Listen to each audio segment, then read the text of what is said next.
ദൈവത്തിന് സ്തുതി. നമുക്കറിയാം, ഒട്ടേറെ അനാചാരങ്ങളുടെയും തെറ്റായ വിശ്വാസങ്ങളുടെയും നാടായിരുന്നു കേരളം. അതുകൊണ്ടാണല്ലോ സ്വാമി വിവേകാനന്ദനെ പോലുള്ള ആളുകൾക്ക് കേരളത്തെ ഭ്രാന്താലയം എന്ന് വിശേഷിപ്പിക്കേണ്ടി വന്നത്. ഈ അടുത്ത കാലത്ത് പുറത്തിറങ്ങിയ നരബലി പോലുള്ള പല ക്രൂര അനുഷ്ഠാനങ്ങളും ഇന്നും വിടാതെ നമ്മളെ പിന്തുടരുന്നു എന്നത് ഞെട്ടലോടെ മാത്രം നോക്കിക്കാണേണ്ട വസ്തുതയാണ്. ഇങ്ങനെയുള്ള ഒട്ടനവധി അനാചാരങ്ങളും ദുർനടപ്പുകളും കൊടികുത്തി വാണിരുന്ന കേരളത്തെ ഇന്ന് കാണുന്ന രീതിയിലേക്കെങ്കിലും മാറ്റിയത് നവോത്ഥാനം എന്ന പുത്തൻ ആശയവും അതിന് ചുക്കാൻ പിടിച്ച നവോത്ഥാന നേതാക്കന്മാരുമായിരുന്നു. ശ്രീനാരായണ ഗുരുവും ചട്ടമ്പി സ്വാമികളും അയ്യങ്കാളിയും ഒക്കെ നമുക്ക് തന്ന സംഭാവനകൾ നിരവധിയാണ്. എന്നാൽ ഇവരൊക്കെ ജനിക്കുന്നതിനും വർഷങ്ങൾക്ക് മുമ്പ് കേരളത്തിൻ്റെ സാമൂഹിക സാംസ്കാരിക വിദ്യാഭ്യാസ മേഖലകൾ പടുത്തുയർത്തിയ നവോത്ഥാന നായകനായ കേരളം മറന്നുപോയ ആ മഹത് വ്യക്തിത്വത്തെ ഒറ്റവാക്കിൽ നമുക്ക് ഓർമ്മപ്പെടുത്തുകയാണ് നമ്മുടെ ബഹുമാന്യനായ മുഖ്യമന്ത്രി. തലസ്ഥാന നഗരിയിൽ ഈ കഴിഞ്ഞ തിങ്കളാഴ്ച മാർ റാഫേൽ തട്ടിൽ നൽകിയ സ്വീകരണ ചടങ്ങിൽ സംസാരിക്കുകയായിരുന്നു അദ്ദേഹം. കണ്ണിയാവാനുള്ള നിയോഗമാണ് അഭിവന്ദ്യ പിതാവിന് ലഭിച്ചിരിക്കുന്നത് എന്ന് നിസ്സംശയം പറയാം. വിദ്യാഭ്യാസ പ്രവർത്തനങ്ങൾ ഏറ്റെടുത്ത് കേരള സമൂഹത്തിൽ നവോത്ഥാന മുന്നേറ്റത്തിന് ആക്കം കൂട്ടിയ ചാവറയച്ചനെ പോലെയുള്ള മഹാരഥന്മാർക്ക് ജന്മം നൽകിയ സഭയാണിത്. ഇവിടെ നമ്മുടെ രാജ്യത്തിൻ്റെ മതനിരപേക്ഷതയുടെ പ്രത്യേകതയെക്കുറിച്ച് ബഹുമാന്യനായ അധ്യക്ഷൻ സൂചിപ്പിക്കുകയുണ്ടായി. നമ്മുടെ നാടിൻ്റെ വിദ്യാഭ്യാസ മുന്നേറ്റത്തിലും ആരോഗ്യ സംരക്ഷണത്തിലും ക്രിസ്ത്യൻ മിഷണറിമാർ വലിയ പങ്കുവഹിച്ചുവെന്ന് അറിയുന്നവരാണ് നമ്മളെല്ലാവരും. ഈ അറിവ് കുട്ടികൾക്ക് പറഞ്ഞു കൊടുത്തിരുന്ന പാഠപുസ്തകത്തിൽ നിന്നും ഇപ്പോൾ ബഹുമാനപ്പെട്ട മുഖ്യമന്ത്രി പറഞ്ഞ ഇതേ കാരണത്താൽ, ക്രിസ്ത്യൻ മിഷണറി എന്ന ഒറ്റ കാരണത്താൽ തിരസ്കരിക്കപ്പെട്ട വ്യക്തിയാണ് വിശുദ്ധ ചാവറയച്ചൻ. എന്താണ് അദ്ദേഹം ചെയ്തത്? ആ അന്വേഷണം നമ്മളെ കൊണ്ടെത്തിക്കുന്നത് ഒരുപാട് ലജ്ജയോടെ നാം തലകുനിക്കേണ്ട അതിഭീകരമായ നമ്മുടെ കൃതജ്ഞതയുടെ നന്ദികേടിൻ്റെ മുനമ്പിലാണ്. അത് ശ്രീധര മേനോനും ഗോവിന്ദപിള്ളയും അടക്കമുള്ളവർ പറഞ്ഞിട്ടുണ്ട്. ഈ മനുഷ്യൻ, ഈ പുരോഹിതൻ ഇവിടെ നിവർത്തിച്ച സാമൂഹിക പരിഷ്കാര പാതയിലെ വിപ്ലവകരങ്ങളായ യജ്ഞങ്ങളെ, നവോത്ഥാന പരിശ്രമങ്ങളെ വേണ്ട വിധം അടയാളപ്പെടുത്തുവാനോ വരും തലമുറയ്ക്ക് പറഞ്ഞു കൊടുക്കുവാനോ പാകത്തിന് രേഖപ്പെടുത്തുവാനോ പോലും നാം ഉദാസീനത കാണിച്ചിരിക്കുന്നുവെന്ന്. അതൊരിക്കലും പൊറുക്കാനാവാത്ത തെറ്റാണെന്ന് നമ്മുടെ സംസ്കാരം, നമ്മുടെ ചരിത്രം ഏറ്റുപറയേണ്ടിയിരിക്കുന്നുവെന്ന്. വിദ്യാഭ്യാസം എന്നത് ഒരു വരേണ്യവർഗത്തിന് മാത്രം സംവരണം ചെയ്യപ്പെട്ടിരുന്ന നാളുകളിൽ അവർണൻ വേദം വായിച്ചാൽ അവൻ്റെ ചെവിയിൽ ഈയം ഒരുക്കി ഒഴിച്ചിരുന്ന കാലഘട്ടത്തിൽ അവിടെ അവർണനും സവർണനും ഒരുമിച്ചടുത്തിരുന്ന് പഠിക്കുവാൻ പാകത്തിന് 1846 അദ്ദേഹം മാന്നാനം കുന്നിലെ ആശ്രമവളപ്പിൽ ഒരു സംസ്കൃത വിദ്യാലയം സ്ഥാപിച്ചു. തൊട്ടടുത്ത വർഷം ദളിതർക്ക് വിദ്യാഭ്യാസം നൽകുന്നതിന് വേണ്ടി ഒരു വിദ്യാലയം സ്ഥാപിക്കാൻ അദ്ദേഹം മുന്നിട്ടിറങ്ങി.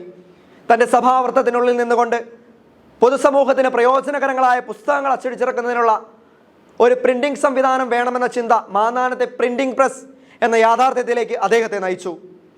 അദ്ദേഹം ചെയ്ത മറ്റൊരു സേവനം ആളുകളിൽ വായനാശീലം വളർത്തുകയും അനേകം ഗ്രന്ഥശേഖരം പലയിടങ്ങളിൽ വെച്ച് ആളുകൾക്ക് നൽകുകയും വായനയ്ക്ക് ശേഷം അവ തിരികെ വാങ്ങി അടുത്ത പുസ്തകം കൊടുക്കുകയും ചെയ്യുന്ന സംവിധാനം അന്നത്തെ കാലത്ത് ഒരുക്കി എന്നുള്ളതാണ്.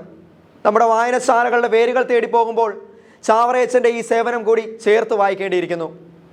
ഒരു മനുഷ്യൻ അധ്വാനിച്ചതിൻ്റെ പങ്ക് പറ്റി വളർന്ന പിൻതലമുറയ്ക്ക് വാർദ്ധക്യത്തിലെത്തുന്നവരെ സംരക്ഷിക്കുന്നതിനുള്ള പ്രതിബദ്ധതയുണ്ടെന്ന് ആദ്യമായി പ്രഖ്യാപിച്ചത് ചാവറയച്ചനായിരുന്നു. അതിനായി അദ്ദേഹം തൻ്റെ നാടായ കൈനകരിയിൽ ഒരു ഉപവിശാല സ്ഥാപിച്ചു.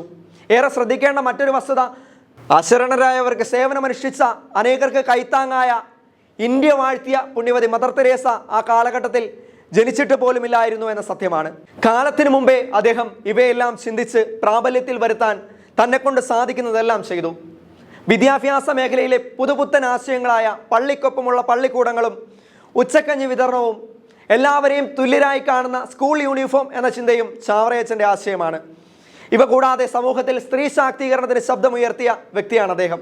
ഒരു സ്ത്രീ അവിവാഹിതയായി ജീവിക്കാൻ ആഗ്രഹിച്ചാൽ, അല്ലെങ്കിൽ അകാലത്തിൽ വൈധവ്യം എന്ന ദുരന്തം അവളുടെ ജീവിതത്തിൽ സംഭവിച്ചാൽ അവളെ വലിയ ആപത്ചിന്തയോടെ മാത്രം വീടിൻ്റെ അകത്തളങ്ങളിൽ തളച്ചിടുമായിരുന്ന ഒരു സമൂഹത്തിൽ അവിവാഹിതയായ ഒരു സ്ത്രീക്ക് പ്രാർത്ഥനാ ജീവിതം നയിക്കുവാൻ സുരക്ഷിതത്വം ആവശ്യമുണ്ടെന്ന് തിരിച്ചറിഞ്ഞ്, അതോടൊപ്പം വൈധവ്യം എന്നത് പാപമല്ല ദുരന്തം മാത്രമാണെന്ന് തിരിച്ചറിഞ്ഞ് അതിനുവേണ്ടി അദ്ദേഹം സ്ഥാപിച്ചു സന്യാസ സഭ. ആ സഭയിലെ ആദ്യ 4 അംഗങ്ങളിൽ 2 പേർ വിധവകളായിരുന്നു, ഒരാൾ അമ്മയായിരുന്നു. അവരോട് അദ്ദേഹം ആഹ്വാനം ചെയ്തത് പ്രാർത്ഥനാ ജീവിതം മാത്രമായിരുന്നില്ല. നിങ്ങൾ പഠിക്കണം, നിങ്ങൾ കരകൗശല തൊഴിൽ അഭ്യസിക്കണം, അത് അനേകം വീട്ടമ്മമാർക്ക് പകർന്നു കൊടുക്കണം എന്നായിരുന്നു. പട്ടിണി അകറ്റാൻ തുടങ്ങിയ പിടിയേരി പ്രസ്ഥാനവും ചാവറയച്ചൻ്റെ സംഭാവനയാണ്. അദ്ദേഹം പകർന്നു വെച്ചു പോയ ആശയങ്ങൾക്ക് ശേഷം വർഷങ്ങൾക്കും ഇപ്പുറമാണ് ശ്രീനാരായണ ഗുരുവും ചട്ടമ്പി സ്വാമികളും അയ്യങ്കാളിയും അടക്കമുള്ള വിപ്ലവകാരികളുടെ ജനനവും നിറഞ്ഞാട്ടവും നമ്മുടെ മലയാളക്കരയ്ക്ക് അനുഭവവേദ്യമാകുന്നത്.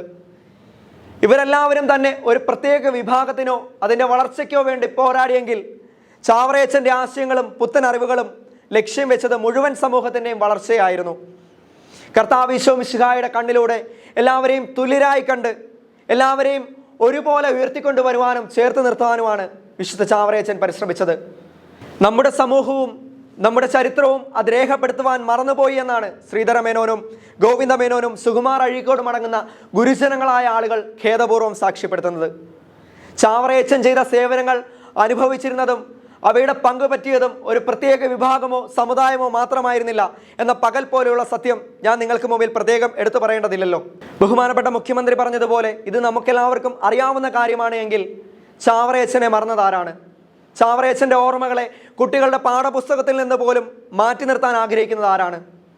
മറ്റെല്ലാവരും നിലനിൽക്കുമ്പോഴും ചാവറയച്ചൻ മാത്രം മാറ്റി നിർത്തപ്പെടുന്നത് എന്തുകൊണ്ടാണ്? എന്താണ് അതിൻ്റെ പിന്നിലെ രാഷ്ട്രീയം?